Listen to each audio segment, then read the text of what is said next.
Everyone, please put your hands together and welcome Tiffany Lai, who is the Senior Management of Brand and Creative Design at the CFL. We also have Mary Lobson, founder and CEO of Reese Technologies Incorporated. And Megan Cheka, co-founder and CEO of Stathletes. Welcome, everyone. All right, so this panel is going to help us take a peek around the corner into what is happening in the industry and maybe some good habits we can build so that we can do that ourselves, but also to what opportunities there might be out there. So, like the past panel, I want to start with a quick get to know you. So can you just give us a Coles Notes of what your job is and what it entails? And we'll start with you, Tiffany. Sounds good. Hi, everyone. Thanks for joining. Please reach out after. I want to make sure everyone is comfortable knowing that I'm very approachable. I'm Tiffany. I lead brand and design at the CFL. I was telling the ladies here before that I feel like I have two alter egos, brand and design. For the brand side, I really lead brand research. And I know you're all like, oh, research, it's so tough. But it's awesome because the numbers don't lie, right? Like in anything. So my role there is really leading and really leading and capturing that data of what our fans are saying and using it to inform the amazing design team that I have. There's 6 of them who are extremely creative to really bring that information to life across all our channels. So we have a lot of fun there. And before that, I've been in sports and entertainment for almost 14 years. I was with the NBA beforehand, leading multiple business verticals. So it's licensing, merchandising, and global events. Amazing. Mary? Thank you. It's great to be here. My name is Mary Lobson. I'm the founder of a tech startup called Reese. And so I feel a little bit like probably different than other folks in the room in that I come from the gender-based violence world. So I've worked for 30 years in the gender-based violence field, really working with survivors, supporting people who've experienced harm. And developed an online platform for reporting what started out as sexual violence on campus. We've since evolved in the work that we're doing to now be reporting bullying, abuse, harassment, discrimination within sports. So we're working with different sport organizations, really talking about culture within sports, how to create safer sports, organizations, helping athletes, and that's what I do. And player safety has never been more relevant. I think Hockey Canada is having a summit right now talking about how to make toxic culture healthier. It's literally across as sports. we speak. It's this weekend. Megan. So Megan Cheka, Stathletes, we do data and analytics, actually mostly in hockey, so very involved in that world and in tech as well.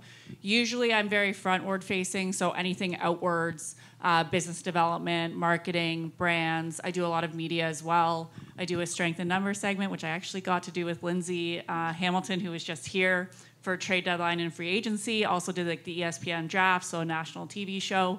But I'm mainly an introvert. I'm a tech nerd. I actually went to McMaster as well. So when I got this invite, I'm like, of course, I love Hamilton. It's home in many ways to me. My dad actually, one of his first jobs was with the Hamilton Spectator. So have a lot of ties to the city, a lot of love for people here. And I'm just so happy to see so many women engaged in this day. And we're going to see a lot more of that. So it's a good day here at Tim Hortons Field. I'm going to start off with a general question. What is the biggest skill, do you think, in terms of keeping up with an industry that's changing as fast as sports and sports media? And Tiffany, we'll start with you. Yeah, that's a great question. And I think that a lot of you already subconsciously already know that digital is bite-sized content. It's highlight reels. It's adapting to how we're really marketing towards audience segments. If you're a fan, if you're not a fan, if you're a casual fan, you like the fashion aspect of it. It's very different. And right now, one of the best things you can do is be adaptable. I know we heard about resilience, we heard about grit, but there's a lot about adversity. The pandemic hit, right? There's a lot of things that happen in that outside of just maybe people losing jobs and stuff like that. Think about it. The digital era has shifted. You're at home. You're consuming more. And a lot of it is short-form content. Look at the rise of TikTok. Look at the rise of Reels. And when we're looking at that stuff, you're saying, oh my gosh, how am I going to shift my content and shift my marketing to speak to now 8 audiences versus 2? right? Not our hardcore fans, not our diehard fans, not our maybe like casual fans, but emerging fans. What are we going to do all of that? And I think that adversity is a big one that we're thinking about. So having that challenge come to you, and what are you going to do? What steps are you going to take from there to really adapt to what's happening in the landscape of the business? And Mary?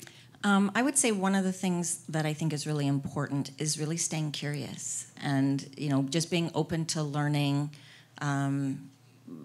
Earlier it was said the opportunity to say yes and really take every chance that comes before you. I never would have envisioned that I'd be sitting on a panel talking about sports at the Spark Summit, and you never know where something might go, and so the ability just to seize those opportunities and to make the most of them, I think, is really significant. I also think for me, it's that the market is your teacher. And so whether you're in tech, whether you're in business, whether you're a student looking for a job, you can see signals from what's out there, what type of jobs are posted, how people are receiving certain things you're doing, and double down on the good stuff. Put fire on things that are working and don't worry about things that are not working, because people tend to fall in love with their own ideas, right? We have this idea of like, hey, I'm going to have this type of job, or this is my career. And you get things from left and right, and there's always choices every day of how you're going to proceed.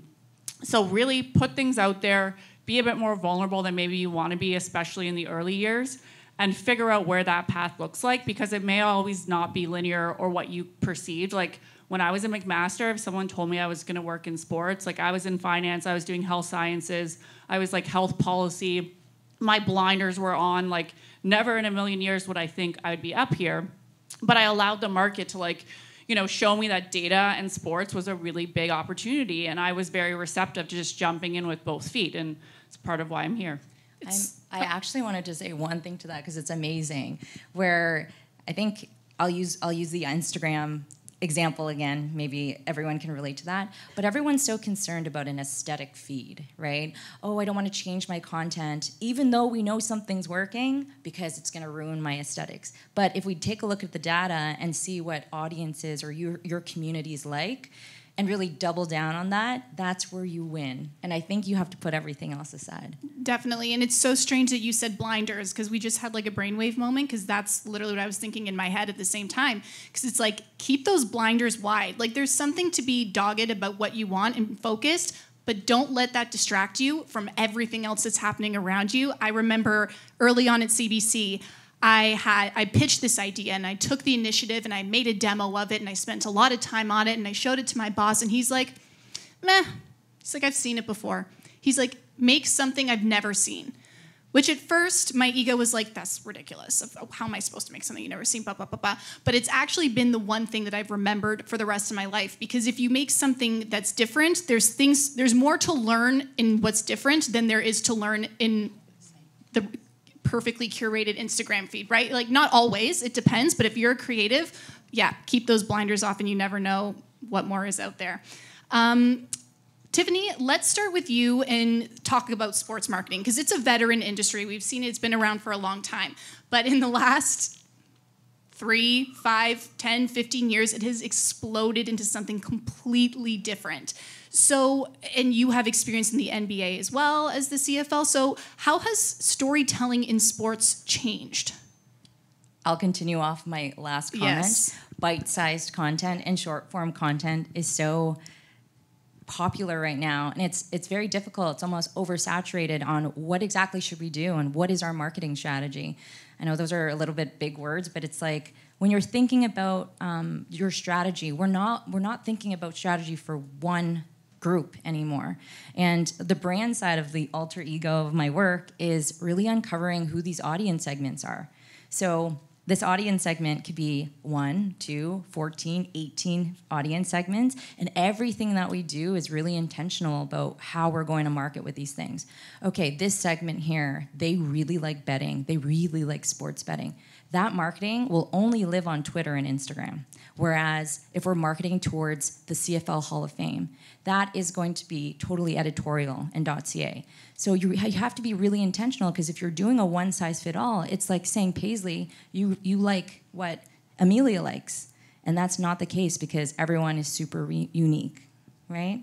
So how does that affected potential opportunities in the business? Because when I hear you say that, if I was trying to get a job, I'm trying to think about what is the overall skill? How do I market myself in a simple way? But when it comes down to it, if you do need to be able to do things very specifically, I'm kind of wondering, how do you know how specific to get before you're cutting yourself off at the knees? Yeah, that's a great question, and it's being really intentional about it. So in sports and entertainment, a big part of it is partnerships. So when we're thinking about our partnerships for the season or upcoming years or even renewals, does that brand add, and I always say this the essence of borrowed brand clout to our brand?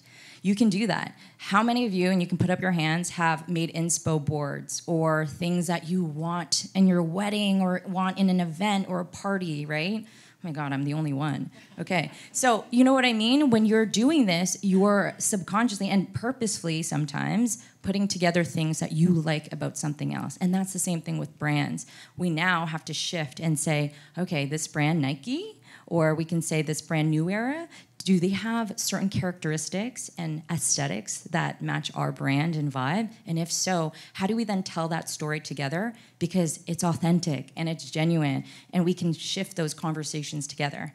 If we as a brand are shifting from an 100-year-old brand to something new and innovative and digital first, how are we going to do that with like a very branded entity that is like, we are 150-year-old, and you know, they're basically starting those conversation pieces as history versus competition, you know, athleticism, rivalries, that kind of excitement. So it's very much so about intentionality, what fan segments kind of like work well with what your purpose is, and then finding that overall aesthetic and vibe to kind of go off of. It's a platform, right? And you are launching together to make sure that it's successful. Renewals only happen if that's successful. I want to get to Mary and Megan, but very quickly, is there a brand off the top of your head that you think is doing a good job right now? Aside, no conflict, okay? Well, right. Between us you're here, biased. whoever saw the Lululemon dupe setup, where you bring in a like, they set this up in New York. You're nodding your head. They set up an amazing thing in New York where it's like a big hub, and it was basically like a Lululemon shopping bag, and you're going in, and everyone was welcome to bring in their clothing that were dupes. So if I got something off of Shein and it was $2, they would say, no, bring it in. We're going to give you Align pants for your dupe, and we're going to toss your dupe. And it was amazing brand marketing that was synergistic with what was going on in their market. So Mary and Megan, you are both in industries, like you alluded to earlier, that are outside the world of sports, but you've kind of brought them into that world, rather. So Megan, we'll start with you. You, like you said, corporate background, data background. You created your own business. And you've taken data and turned it into something that no one had seen before. So how are teams and media and fans using data in a way that they weren't maybe 5-10 years ago? I think it's definitely underused, but if we look at those sort of like leading indicators of how the market goes, whether that's sports betting, which is basically all data, to these like big brands like the NFL, where, you know, Good Morning Football, there's 40-year-olds that played in the NFL and all they want to do is talk about stats. So I think you can see the trend of like not having opinion-based, but having like fact-based, like how many catches did someone make, or how many goals did someone score, or how many shots. All of that can be tracked in so many different ways.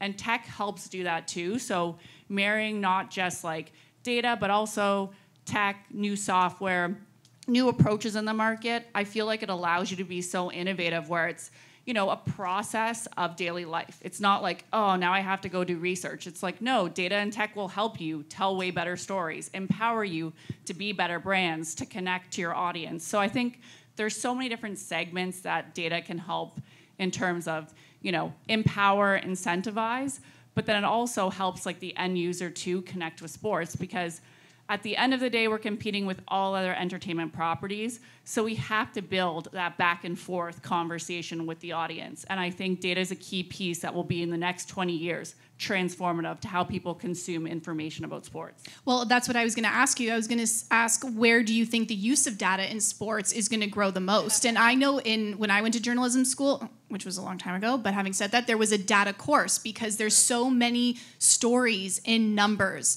So I know you just kind of alluded to it, but maybe if there's another specific place where you think we're going to see data more and more. I think everywhere, and I think COVID was one of those breaking moments too, where people realized that whether it was tracking viruses or tracking, what we do in daily life, like AI, machine learning, all of these things that sound like very out there, are transforming how we write essays, how we write emails, just expediting everything we do and making us far more efficient.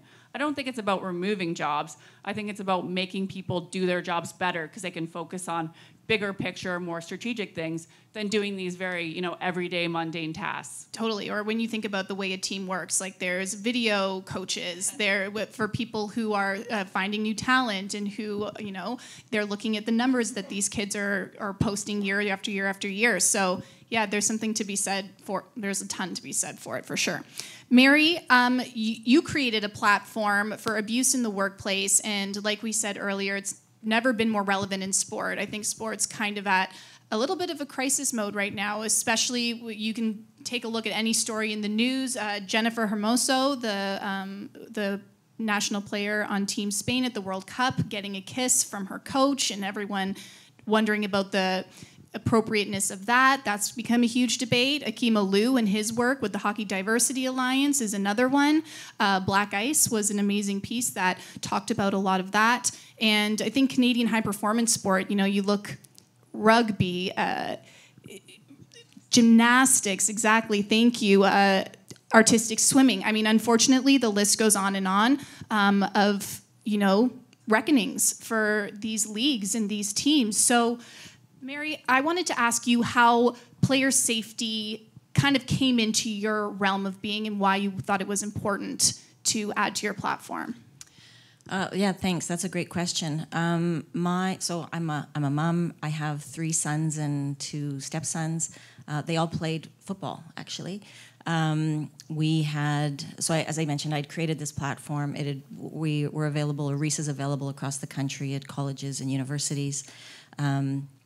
And one of my kids, the high school that he went to, his coach was arrested a couple of years ago. A well-loved coach in the community, coached high performance, so provincial coach, went to nationals, very involved with Football Canada, just really involved in the football ecosystem. And I think about 8 adult men now came forward about the harm that he had caused. He had moved around school divisions.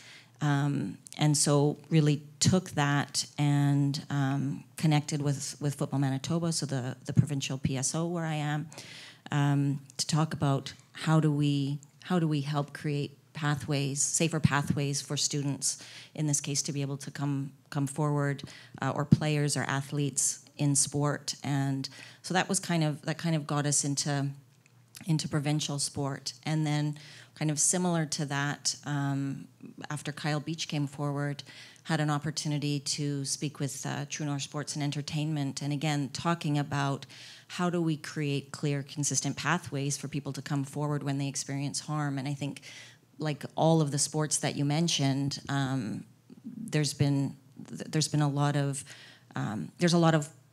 lack of clarity around what do I do when someone is harmed. Like, who do I tell? How do I tell them? How do I bring that forward? How do we create? And I think this ties into what you're talking about. How do we gather data in this space to then inform prevention? So the work we do, it's about making trauma-informed pathways for athletes, for coaches, for sport organizations, really from grassroots all the way to high performance and corporate organizations.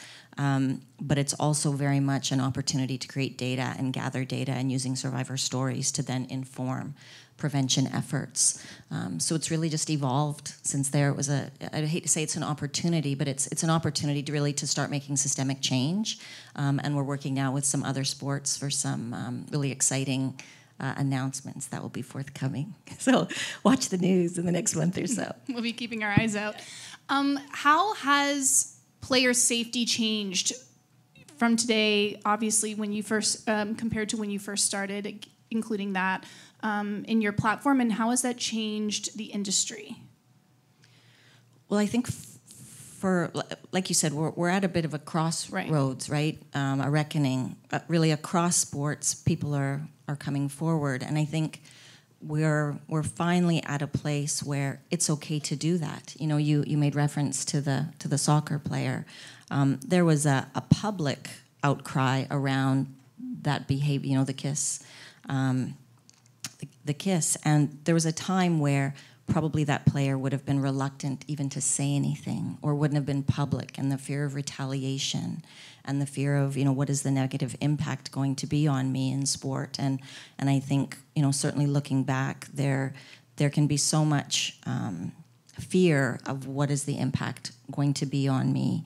And I think while that still absolutely exists, and it's a very complex issue, we are at a point where there is much more of a, you know, post-Me Too, there's an openness to hearing these stories and recognizing that, in fact, this is an issue. It's a global issue. Doesn't matter the sport, doesn't matter the country, doesn't matter if it's a workplace, a music festival, a college, university. This is an issue that's prevalent in our societies. And so, you know, players are employees in some cases. You know, they're athletes, but they wear a number of different hats. And so it's really thinking about, asking kind of how it's changed, the progression of the conversation and our readiness to be leaders in making change. And I think that's what we're really starting to see, that it's okay to even be having the conversation, and then really to be working with some leading organizations who are standing up and saying, you know what, this is really important. It's important that, you know, no matter what the organization, that people are encouraged to come forward. We want to hear about people's experiences. Yeah, because there's people like you who are on the ground gathering the numbers, gathering the data, creating a way for people to report things, but then there needs to be people to listen to those numbers, to take those numbers, turn it into a story, turn it into change, turn it into laws, et cetera, et cetera. So lots of opportunity when you're learning about what is actually happening behind the team, the athlete, the brand, what have you. So I wanted to ask all of you, because so when I think about new endeavors, it excites me. It gets me kind of like, and I'm anticipatory. I am thinking this is new, this is growth, this is an opportunity. But sometimes when there's something new that you're trying to sell, it's not always interpreted that way. I think sometimes there's people who don't know if they want to put money behind it because they don't know exactly what it's going to look like. You're telling them there's a hole there. They may not see it themselves because they've got their blinders on. I want to know if there's any tips any of you have in terms of selling a new idea or selling a product or trying to convince your boss or whomever it is to do something in a new way when there's not necessarily any proof in the pudding yet to support that idea. Tiffany? I always say you can't sell something you don't know about. So if there is an opportunity to, do it. If you're selling a content series, or if you are trying to pitch a brand for a partnership, really understand what their brand is. Or maybe you have a friend that works there. You know, maybe you can say, can I shadow this? Can I get involved somehow? And really, I know it's very basic at its core, but you really can't emulate anything unless you do know. I'm a firm believer also of everyone's learning is a little bit different. I'm a visual learner, clearly, with brand and design. So I always try to immerse myself in what we're doing. So if it's a illustration, I'm not an illustrator. So unless someone on my team is an expert illustrator and we can capture the essence of who we're working with or who we want to pitch, then we can go about it that way. But I will never pretend that I'm an expert in something without really being informed. And I think that is something that everyone should take away with, is just really informing yourself. And if that means getting in the weeds of doing it, or volunteering to do it, or educating yourself in however you do it, it's the biggest advice for that one, to pitch and to really get sell through. I'll just say that when I started Reese, I started it back in, or started thinking about it back in 2016.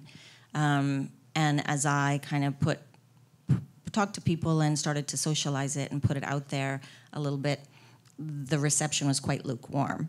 It wasn't something people could get their head around, or why would we do that? Why would we create online reporting? People should report in person. And for me, really, COVID was, many bad things came from COVID. For us, it really created an understanding for people the value of the internet and the ability to be really all over the globe and have remote workforces and remote learning, that technology could be used in a different way.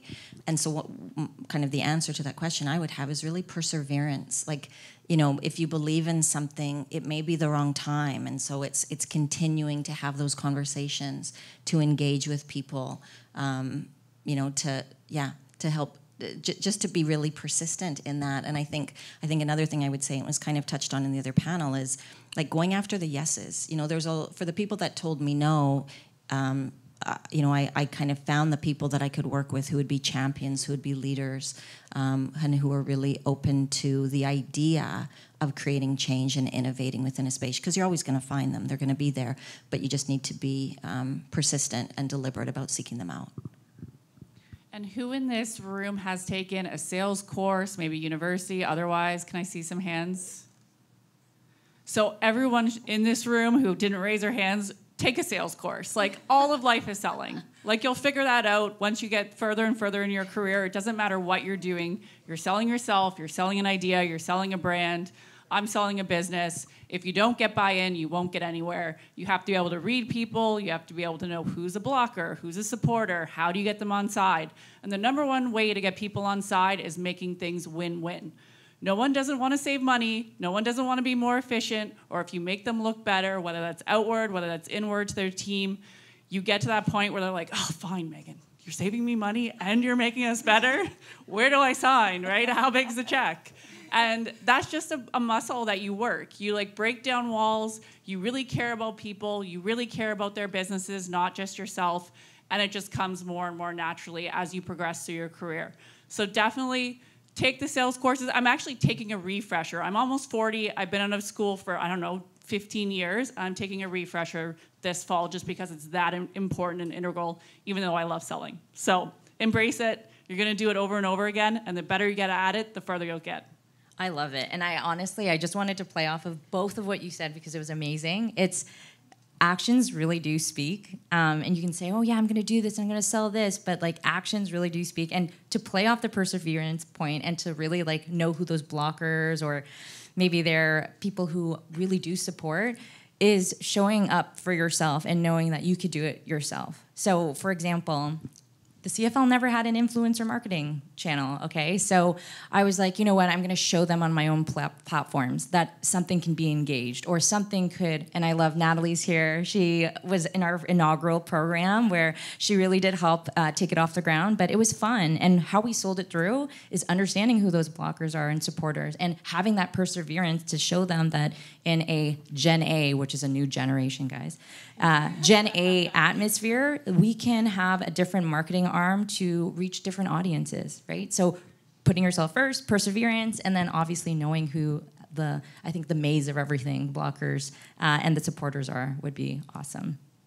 So we now all understand how each of their jobs needs them to kind of be one step ahead of where things are going. So I guess now comes the time where I ask, are there any keys to getting a good idea of where an industry is headed? Whether that's a skill, whether that's a source of information, is there a way to kind of get an idea where things are going, respectively?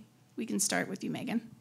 I think there are always hints, and I think being curious and asking those questions and reaching out to like key leaders in different sports. You don't always have to focus, like I work a lot in hockey, obviously, but I take a lot of my inspiration outwards just because I know whether it's Canadian-based or certain elements that maybe put us in a certain silo. There's so much going on in the world.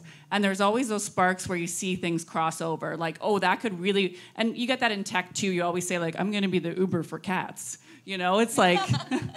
That's just like what you can do with other ideas. Like, why don't we take this and put it in hockey? How would that look if, Connor McDavid had a personality? I don't know. Could be good. No, I'm joking. I actually really like Connor. He's awesome. But like really, there's elements where you can like draw from certain things and that inspiration takes you to a different level in a different space where, it's not that it's so unique, but it's like joining them together that makes it something that's very special. So I think it's as much looking outwards and taking hints from the market as it is, being able to operationalize it and actually scale it in your own business. And we're going to talk to Megan a bit more about her experience doing just that in our fireside chat after this panel. But Mary, any tips on looking ahead and getting any ideas on what's coming forward in your industry?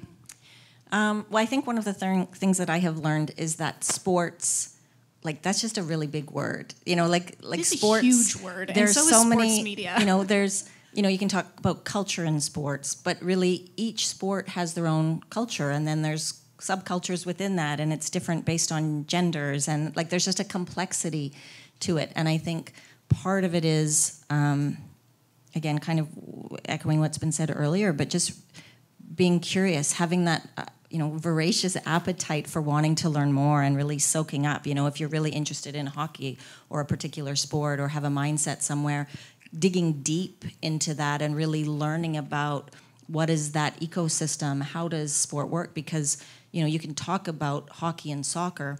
They're two totally different sports in terms of structures and governance and administration and rules and all of those things. And so, being really familiar with those, but then looking at industry trends, because there's like you say, there's a lot of things happening outside of sport. Again, working in tech, where you can pull that out and you can lean into it and say, how do we do this here, or how might this be applied in the sports arena or a particular sports arena. Your turn, Tiff. Okay, I will just put it out there. I wouldn't be shy to ask the experts what is going on, and really using that maybe as a crux on LinkedIn, or if you're seeing us at an event, right, to say, what's going on, what's new in the industry. And it doesn't have to be a formal question. It could be something you just genuinely are interested in. And if you're not sure what you're interested in, it's more so a conversation on, hey, what are the top 3 things? And I always like to do this when I get home or when I have some time. When I first started my career, I wanted to make sure that I was bringing it back to what would land with me. I'm a visual learner. I like to write everything down when I get home. I like to reread it or visualize it with examples and links. That's just me. If there's a different learning style for you to really understand those trends, go for it, because everyone's different. Everyone kind of learns different and absorbs those trends differently. So a hot tip is obviously your industry or maybe your organization has experts, right? Like Megan, Mary, I would literally go to you for the topics that you're so knowledgeable in, and I wouldn't be afraid to do it. I'd say, hey, I had a great time with you on a panel. Would love to learn more about the trends, because I'm not an expert, but I'd like to understand how that applies to brand and design and the ecosystem or the landscape of our sports and event marketing business. Yeah, and having said that kind of takes me back, and along with your point, Mary, it's one thing to be able to Google, it's one thing to be able to read, it's one thing to be able to do all of those things. Any of us can do that. But I think the extra mile is, like you said, placing yourself in the environment you want to kind of get a sense of. Because back, I dabbled in a little bit of sports reporting, and it always was a shock to me. You can talk to the right people, but when you're at the event, and when you're meeting the coaches, when you're meeting the people who you didn't even know existed, like a certain special training coach or a certain mom or the volunteer who's been there for 20 years, they know things that you just can't Google, and that no one in your office, no matter if they've been covering the sport for 20 years, if they haven't been there every day, they're not going to know. So they're, like you said, it's a really good tip, actually. And I don't know if there are ways to kind of maybe volunteer just to spend time with a specific team or league or platform. And if it's scary, that's the sweet spot. Yeah. If you're nervous about it, it's great. That's Jump where in. you want to be. Exactly. All right, I have one more quick question, so we're going to do rapid fire answer here before we get to your questions. What is the most exciting trend or development in your field right now? Tiffany. Unpopular opinion, artificial intelligence, Oh my ChatGPT. It's crazy, guys. You're putting in ChatGPT, create a logo for me. Do you know how it takes out authenticity of a creative person when you're, hey, ChatGPT, can you create this logo for me? one, it's highly debatable, but two, it does help facilitate the research that we want in a matter of seconds, right? So unpopular opinion, it is a big one, but one that I have not scared away from because I want to learn everything about it. Perfect. I didn't see that answer coming. Mary, how about you? I'm trying to think. No, sorry. So yeah, an existing or a trend that you're looking forward to most. Yeah, as I mentioned before, there's a real appetite for the work that we're doing in creating safer spaces, and I think we'll see over the next number of months, as I say, organizations really leaning into how do we create safer spaces, and so that's what I would say to that. An organic willingness. An organic willingness, absolutely. It's definitely a special time. Recognizing that we're at a place where this needs to be addressed and an openness to finally doing that. So for someone who's worked in this field for 30 years, it's very exciting to be at a place where we're actually seeing some meaningful systems change. Megan? I actually did a panel recently at a tech summit where the moderator asked to boo us whenever we said AI. So that was a little shocking because we would just fall back into I'm excited about AI, and everyone, there was 5,000 people in the room. So you can imagine how that went. But it's true, anything that's accelerating what we're doing, I feel is really exciting, especially in the data space. And then making hockey more analytics driven, more data driven, connecting. Whether it's how great they're skating. So here, Connor McDavid's the best skater in the world. We could figure that out and why. Whereas before you just look at him and say, hey, he creates the space and he's so fast, but it's why? So answering those type of questions now with data and making people understand how cool hockey is or how cool some of these other sports are, I think is what I'm most excited for next. Amazing. Thank you so much. Now we're going to open the floor to you guys. Does anyone have any questions? I see over here.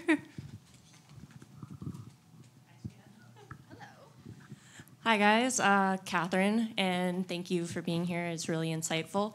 So there's one trend buzzword in this event today that all of the things that this panel and the other panel have talked about is that there's still a form of a human emotion, a human connection that maybe AI, data analytics, online access to being heard offers a platform for that to answer the why.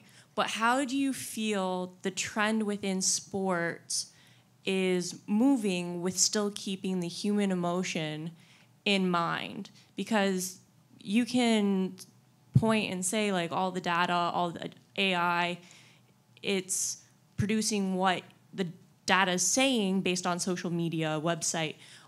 But where's that human emotion, and where have you looked to find that human emotion besides just the traditional putting yourself in someone else's shoes? I think that there's a couple of layers, right? Emotional intelligence is huge, and I'm really glad that the last panel brought it up. I always call it IQ, which everyone has IQ, but EQ is huge, equally as huge. And it ties into that emotional aspect that you were talking about. When we're thinking about emotion, people-to-people level, there's tiers, like I mentioned. So when you're on the court, or let's say field, you aren't interacting with AI capabilities. There might be data that says this ball went this speed, or we're going to capture historically the weather that came about during a Grey Cup game or an All-Star game.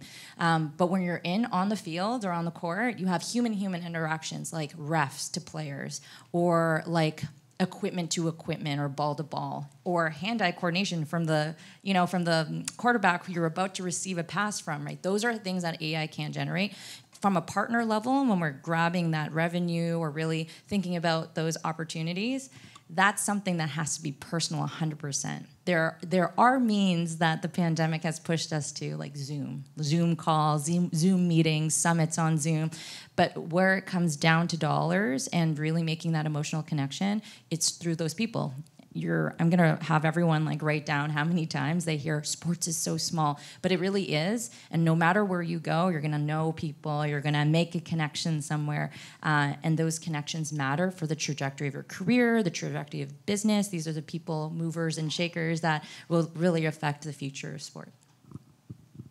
I think the one word too is storytelling. I heard it over and over in media. It's like, great, you have all this data, but if I don't connect with it emotionally, if I don't know why it matters, how I can like distill that information, like it's just lost. No one really cares. The more I internally use that in business, like storytelling, the better my whole team got. So it's a good tidbit to think that, yeah, sure, this like AI can replace a lot, but like our human connection is like the number one driver of storytelling. And I would just, I guess, say for us that our work really is rooted in that human connection. It's about, it's being driven by, as I say, leaders, folks, and communities and organizations who are recognizing a need to support the members of their organization or community or whatever it might be, and overall reducing harm and creating safer spaces. So I would say that's really foundational and key or core to what we're doing. Anyone else? Our friend Paisley. Such a great name. Thank you. Thank you again, guys, for coming. I'm Paisley. This summit has been very positive, but social media can be a very negative space. So I was just wondering, what are you looking forward to most in the future? I know we just talked about trends. It can be something old, it can be something new, and it doesn't have to be in the sports industry. Maybe more so on the social media side of things. Thank you. That's a great question. I mean, when I think of social media, because I put myself out there quite a lot, I don't take criticism from people I wouldn't take advice from. And I think blocking out what, people might say about women in sports. I mean, someone made fun of these shoes when I was on Trade Center with Lindsay, and I was like, they're Prada. Like, come on, And he's like, maybe I just don't understand fashion. And I was like, you think? And like that ended the discussion. But, it's a good thing of like, no matter how hard you rise, in many cases you get far more criticism or far more, feedback that's very, very negative.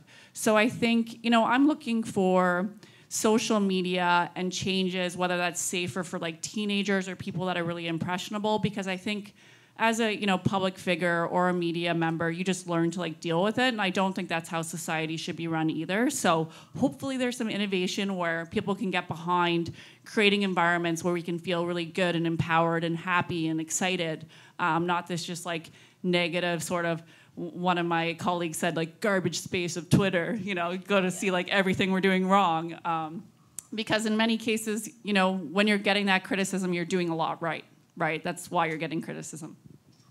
I think I'm looking forward to what's next in the metaverse.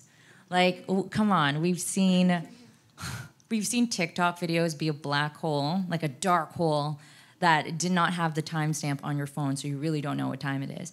And then Meta came out with Reels, which, if you remember, because Reels are dominating now, it actually started with TikTok. And then when you're thinking about Reels, and it's like, how short can short-form content get? I really, really am interested to see what's trending after that and how there could be an added vertical for marketing. Because influencer marketing, like, believe it or not, it didn't really explode until, I would say, pandemic, but arguably, I know it's an unpopular opinion. But when we're thinking about that, it's like streams of income, side hustle culture, right? You're thinking about UGC content now. You don't even have to be an influencer. You can just create really great content.